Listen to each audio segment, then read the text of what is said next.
Hi, I'm Ash Cook from Facepunch Studios, and we are, we're primarily known for Garry's mod, and now probably primarily known for Rust.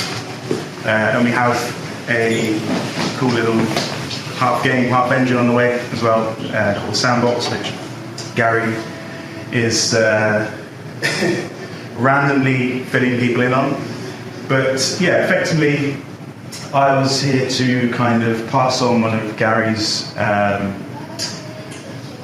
One of the ways he operates is he's often, as we're doing quite well, he's often looking to help and work with other studios. And one of the things I wanted to kind of talk about is how to continue to compete with other market space. So, say after your game is launched, how do you get into other regions? How do you continue to appeal to these new audiences? How do you keep your space coming back?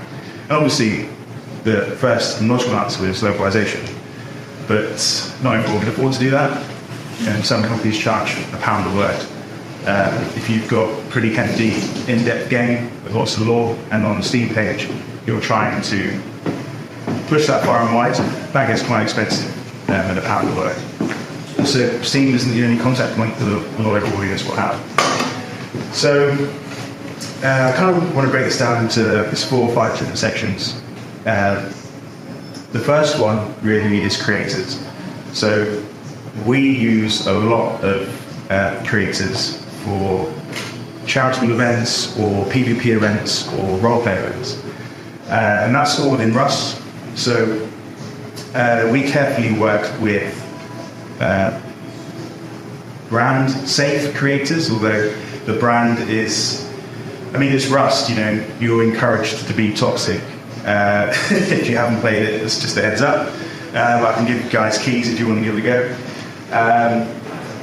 The whole point of the game is to raid and steal from other people and try and last them on. So working with creators who many often play different styles in different regions, and often don't stream in English, that is a huge help for us. Currently on Twitch, with categories sitting at 7.5 million followers.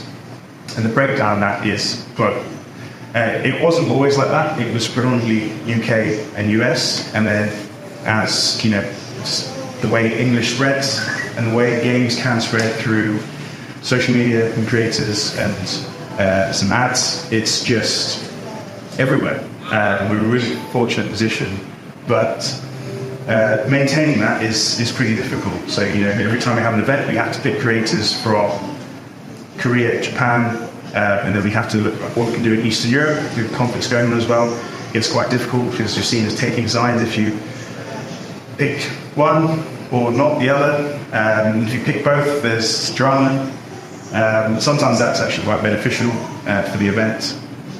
But yeah, if you can, if you don't have a strong relationship with Twitch or any existing creators for your game, I'm not aware of where to list at their current stage. If you don't have an existing relationship with Twitch to kind of get an idea of who some of your top creators are, I highly recommend an influencer agency.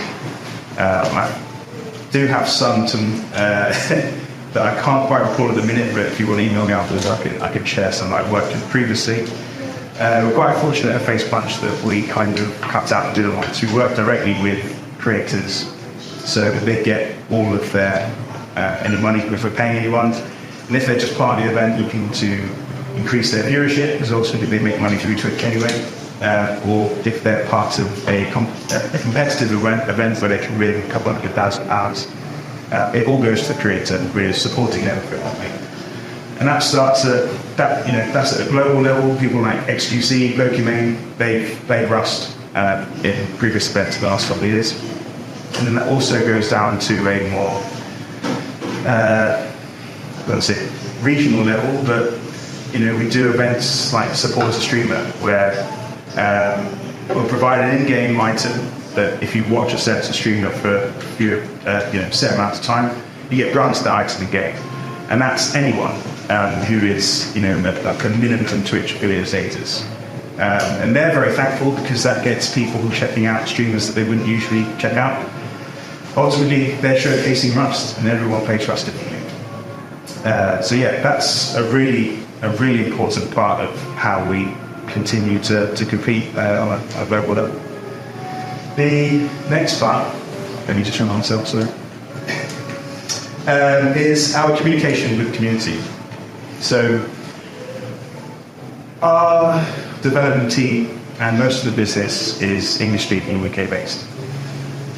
We write our development blogs and community blogs in English. Even the devs that live in Iceland, Germany, they all write in English. We do occasionally translate some blogs, especially the hefty ones that have huge meta updates, but it's more about the fact that we are regular with our communications, and not just on our development blog. We put the same information out on Steam, tweet about us on socials. We often create trailers, so every month we have new content going to us, first days of every month, and we'll create a video highlighting that content going into the game. This is pushed heavily with paid media. I'm aware, obviously, not everyone can afford the levels of paid media that I'm referring to, but even a little bit of spend can really help reaching outside your usual audience. We do quite a big spend on YouTube. There's a long-form trailer highlighting so many different elements that relate to the game. And then we do,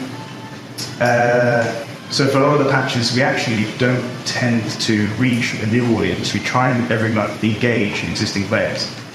Because Rust is not a game that you pick up and, it's not a game that you put down easily. If you're playing it, you're you're putting a lot of hours in. It's taking over your life, and then you're complaining about it in time on Twitter.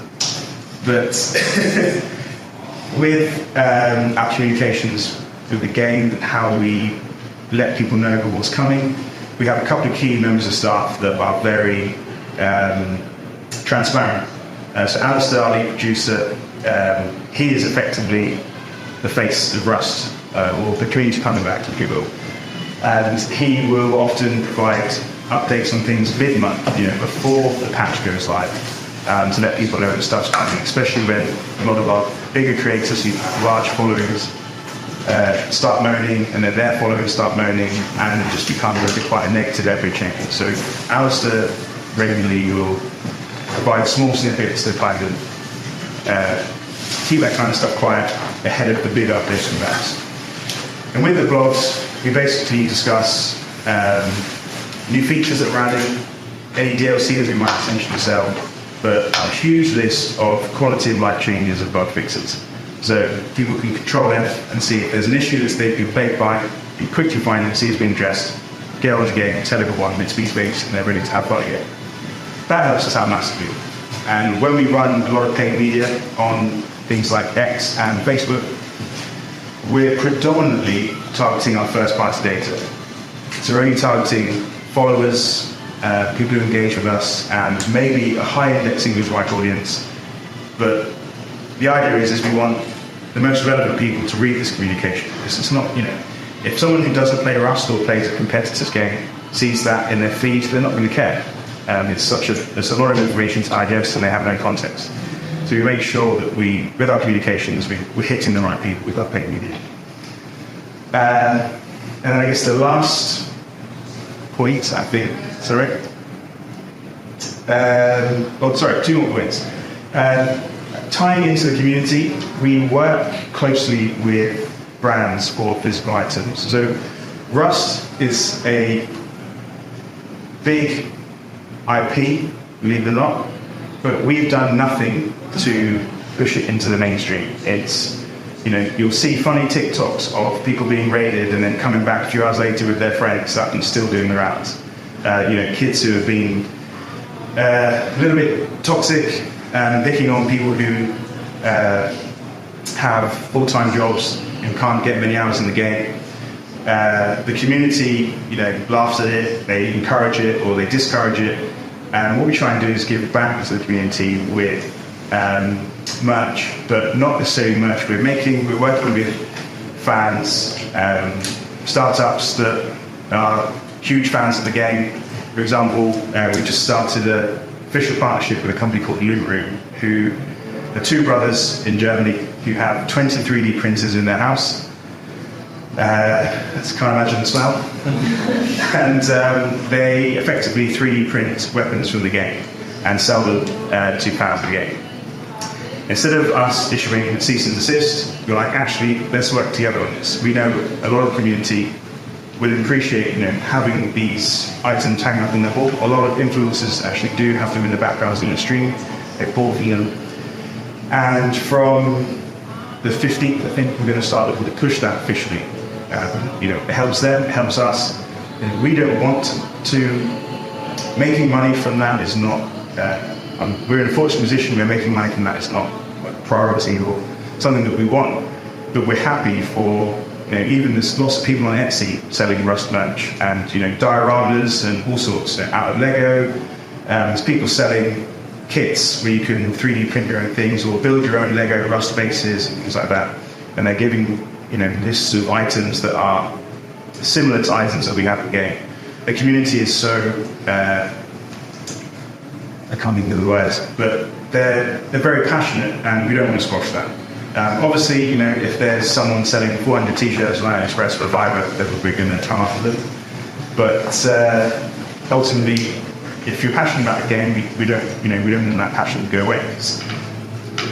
The biggest thing that you can do is tell your friends and post about how passionate about something you are, and that's the biggest. That's one of the best contact points to kind of be made aware of something that someone else is planning about. And then, lastly, in terms of how we can continue to compete, is our digital strategy. So we have a content calendar, and we mix up our posts all the time. It's hard staying relevant, but we have a pretty good team. Some of them are in the room. Oh, they are.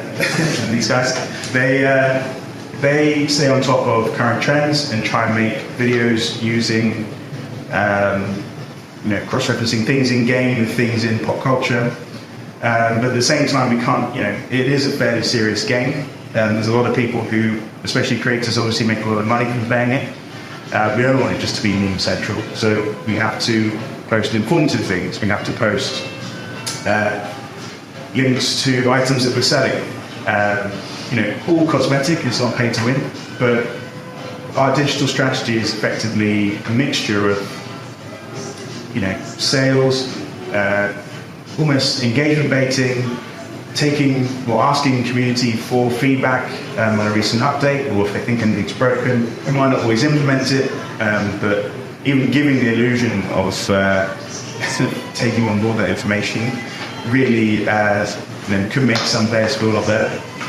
But it's just having the variety, the different types of posts, that's kind of really seen our engagement increase massively. So I track all of our competitors on a spreadsheet, which I check regularly, and I see how many times a week they're posting, what they're posting out, if they're doing anything that's relevant and new or anything that might have backfired.